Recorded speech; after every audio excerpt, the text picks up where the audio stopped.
sir, please, will you mind if you share with us who is this person supposed to have a state burial? Is it somebody mwenye but ako kwa government ama ni mwenye aliwahi serve government kwa cheo kikubwa chua kama huko juu maybe kama alikufa, yani kama amekufa, but at the same time kwa mfano, to go cut a long story short, kwa mfano mtu kama Raila Odinga ni alikuwa prime minister and he is the second prime minister in history, in Kenyan history.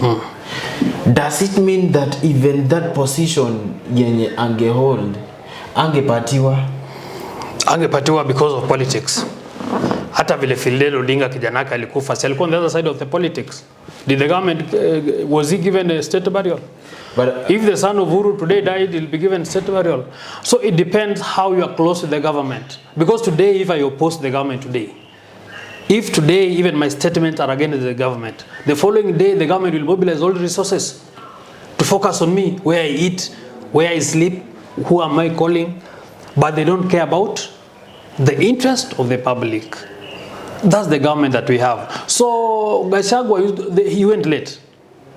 Matiang'I went late. Why? They had to call and do their security planning well before they could visit there. They could not just visit there because of bad politics in our country. Politics control decision making. Politics control governance. Politics control leadership. That's even if we have corruption today.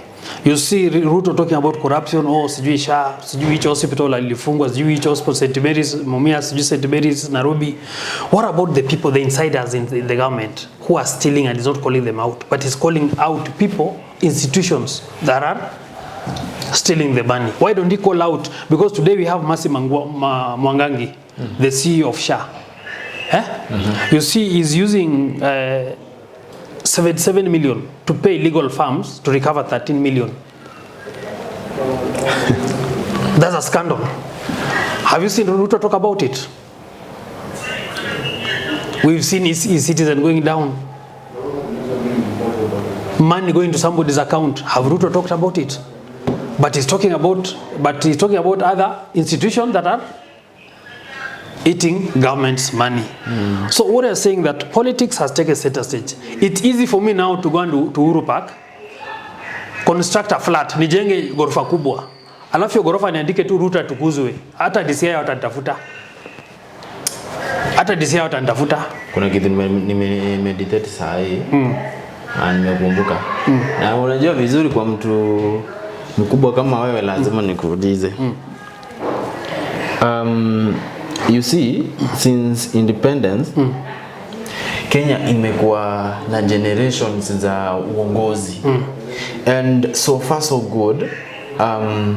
The country imefika mahali sasa hata Mheshimiwa Jomo Kenyatta hakuleta nini? Education ya bure. Moi akaleta maziwa ya bure lakini si elimu. Kibaki akatoa ile maziwa ya bure akaleta elimu ya bure. Uhuru aka contribute kwa hiyo elimu ya bure kwa kuongezea some of the like aliongezea incentives mingi. Exactly. But President William vile alikuja kuna vitu zingine zenye amefanya na ametoa zingine. Ameziset back zote. Ameziset back. So far so good. Anybody who is somewhere else. Sasa kama uko vijijini, by there is somebody mwenye akimanage 100 shillings per day right now. Hiyo ndio pesa maybe anaweza kuwa manage. And truly hata uko vijijini, some of the young ones, in fact inaweza kuwa vigumu kidogo kuenda shule hata primary. Unaona? Sasa hii 100 yenye mtu anaweza manage kama ni pesa ya siku. Itatosha dini ndio ikue fee ya primary, alafu mtoto tena akifika high school hiyo 100 itatosha nini ifike fee ya high school. Do you think maybe umeona like hapa hivi kuna vile nyinyi kama watu wenye mnaenda kuingia kwa uongozi mnafaa ku deal na hii issue? You know, as I said earlier, these things about governance values, and these values are the constitution. You know, in 2001, there was an amendment in the constitution about Children's Act. One of the components for Children's Act was free and compulsory education. So when Kibaki joined the government 2002, he enforced that. Free basic education and subsidized secondary education. So when Kibaki got into power 2002, he implemented that. And in fact, free education and subsidized secondary education was enforced through provincial administration and the parents. Chiefs were advised, when you see a small child akitembea nauza njugu, sijui watoto wanatembea wanarandaranda, make sure mtoto ameenda shule. When Kibaki alichukua power, watoto wote walikuwa wanaenda shule. 2010 constitution waka expand tena, wali expand. Unaona? Paka university ikuwe subsidized, tukuwe na help. Unaona? Lakini hiyo ni Uhuru alifanya. Lakini wakati Uhuru alitoka, Ruto alirevise vitu mingi sana. Yes, that set back the gains tulimake kwa health sector na education. Like today asubuhi, hii ni breaking news kusijuko uliona gazeti. That Kenya mzima tuko na 100 national schools. 100 national schools. 100. Do you know what a national school is? A national school is, it has sufficient infrastructure and teachers. Yani iko na well established lab, iko na classes za kutosha, iko na kila kitu ya kutosha na iko staffed. Mwenye ako kwa lab ni mtu ni lab technician, si mwalimu hivi. Unaona, 100 peke yake. And do you know me, as I'm sitting here, I have 2 boys in grade 9. Wanafanya mtihani sahi. Wanaenda senior secondary next year. Imagine over 1 million students. Wanategezi national school 100. Sasa inabidi wengine wameenda kwa district schools because watoto wanafanya exam size ni 1.4 million. 1.4 million. Wanafanya grade 9 hawa sahi 1.4 million. Sasa inamaanisha hao wengine wataenda district school, maleta walimu hawana laboratories. Walimu wengine hata wajasoma, they are not equipped.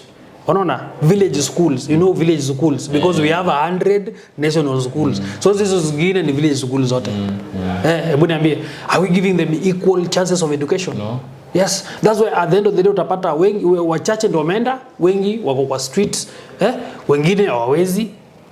And in economy where now everybody is living below a dollar, how will they make it in the villages?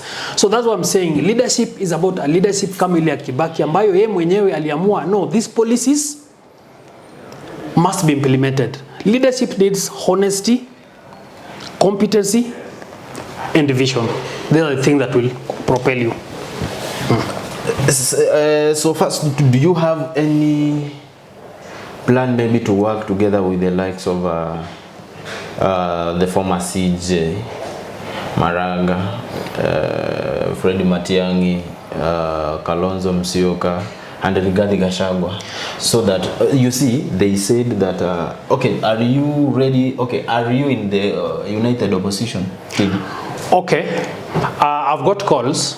I've met some emissaries about joining the united opposition, but I've not seen that they are clearly their vision, because even with them they have no unity. There's no unity within the opposition. That's the problem. Sasa, Ebu, come on, like talk about this issue. How now? They have no unity. How now? I told you politics is about interest. Politics is about interest, because when you see somebody making some careless statement that no, this is our company, this is my business, no, this is my people, you know, this is my tribe, I'm defending my tribe. That's very bad. That's very bad. That's why we need to have national vision for everyone. That's why you see even some of them are scared to go to Bondo, because now when always you talk about Mrema, you talk about your people. Now, those people now. You get the point? So at some point it becomes insecure for you. Yes. So I think we should put the opposition leaders should put the interest behind and put the interest of Kenyans ahead, because the struggle in this country today is between what's good for Kenyans and what's best for few families or leaders. And that's why we should put what's best for Kenyans in front of us, not our own interest. Not bargaining with my people that I'm a Luo now. I galvanize all Luos, then I use Luos to bargain. Once I bargain with you, even the Luos will not even get the cake, but you use them. That's why I love Gen Zs. They are tribeless, they are united, they are educated, but their vision is reforms and good leadership. That's why they're in the streets, asking why there are no employment, why there's less industrial production, why there's bankruptcies. All business people are having bankruptcies everywhere. Vehicles zinachukuliwa, gari zinachukuliwa, gari umelipa mpaka 95%, umebaki tu 5%, bank imechukua. Juzi umeona KCB waki-auction magari hapa. Hata NCBDA waki-auction magari hapa. Hizo ni magari zimechukuliwa. So bankruptcies is what defines our economy. Less industrial production, unemployment, sluggish sales. This business, they're not making sales. This is what defines our economy today. So if we can get opposition come together, they come with a blueprint, they do a MOU. It's about Kenyans first. How do we handle our healthcare? How do we handle our economy? How do we handle our schools? Today, Ruto is coming with the project day and night. Leo amesema we are supposed to be planting 15 billion trees. Well, our kids are not going to school in university. Lecturers are on strike. Why don't you fix lecturer strike first so that these kids, they were approaching December, the students are not going to universities? Why don't you fix this as a priority for Kenyans first? Because you're talking about human capital. How to develop human capital if you cannot pay lecturers? So what we're saying is that we need to have a priority as leaders. Let's follow the constitution, has everything. Yeah. This idiocy that Ruto comes juu abajenga barabara mnapiga makofi, hiyo wachana na iko kwa katiba, ni haki yako, ndio maana unalipa tax. Ni kama kwenda kutoa pesa kwa ATM alafu unapigia ATM asanti, ni pesa yako unatoa. Unaona? So Ruto should operate everywhere. Yeah. Juzi nimemwona amekuwa Siaya, mara anafungua tap, Homa Bay anachoma samaki, na hapa Northeastern kuna insecurity. SPLA wamekuja wamejaa hapo. Al-Shabaab wanaua watu. These are confessions from the local leaders, including the governor. Every part of the country is voted for Ruto. Hata kama wale kumpigia, wacha kuenda sijui uko Siaya, sijui uko Migori. Why don't you go to Turkana? Why don't you go to Taveta? Why don't you go to Mandera, Lokichogio? This is our country. Boss, unaonanga huko? Huko hata kuna serikali, hata nakulizanga asante umetoka Kenya. Hata gazeti ya leo inafika next week, barabara hakuna. Lakini ukiangalia uwizi liko kwa serikali, pesa wanaiba in a day, inatengeneza barabara zote na weke infrastructure. Hata hizi 100 national schools, we can even increase them to be 1,000. Hata ile shule ya kwenyu ile ya kijiji inaweza kuwa expanded ikuwe kubwa sana, but shida ni corruption. So we need commitment so that we can develop our resources and create jobs. Because hata Ruto akiingia alisema mama mboga, sijui watu wa bodaboda, watu wa chini. Umejua saizi kuna watchmen saizi wanaenda miezi 6 kama hawajalipwa. Watchmen wanaenda miezi 6 hawajalipwa. Maids hawalipwi. Hapa industrial area kuna workers wengi wanaumia in the process ya kufanya kazi. Wanaenda wanakaa nyumbani na walipwi. Saizo mkono imevunjika kama mguu. Hakuna pesa unalipwa. The day umeenda nyumbani unakuwa replaced immediately. Nobody. So this is what we are talking about. Watu wako chini. Na Ruto alisema watu wako chini tatainua. Saizi tumeona analeta Gideon Moi, alikuwa na Raila. So wale watu walikuwa wanaita dynasties kama Uhuru, au ndio sasa analeta pamoja sasa. Sasa watu wa chini ni kama nawaacha. Gideon Moi naona ameletwa na promisiwa CS. So tell me. Now, by the way, thanks for bringing that point of Gideon Moi. Why do you think maybe Alimu consider pia hadi akaenda kumtafuta? Because he's a threat, because there's a by-election of senatorial in Baringo, and those people preferred Gideon Moi from Kano. Because UDA, the former MP who died, did not deliver to them. So Baringo were against Ruto. So when Ruto got wind that Gideon will gonna carry the day, na shinde UDA, his candidate, alimwita status wakae waongee. And that's where now you destroy democracy. You know, this is what people want. But you now you compromise what people want. You are destroying the democracy now. Na hizi ndio njia za Ruto. One of them ni kununua position, ya pili kwa threaten, kwa abduct. Hizo ndio tools zake of operation na kuiba. Hizo ndio vitu ana nini. But you see, some of the individuals are believing that maybe kuendea ama kunikiludi mtu kama Gideon Moi kwa government yake ni kujaribu kufacilitate the well-being of his position, kwa sababu pia unajua like pia lazima mtu ujaribu kuunite watu wa kwenu. Si unaelewa prophecy inaanzianga wapi? Kuna kitu wanasema charity inaanzianga nyumbani. Charity starts at home. Sasa like maybe he is trying to do all this if possible to gain a backup from his own region through Gideon Moi. So let me ask you. Even the senator who died was a UDA. Sindio? Gideon Moi has been the cold. You remember when the former president Moi died? Gideon Moi blocked Uhuru Ruto to go and visit Moi. Sindio? So these people have been having a beef, long-standing beef. And even the candidate of UDA defeated the candidate of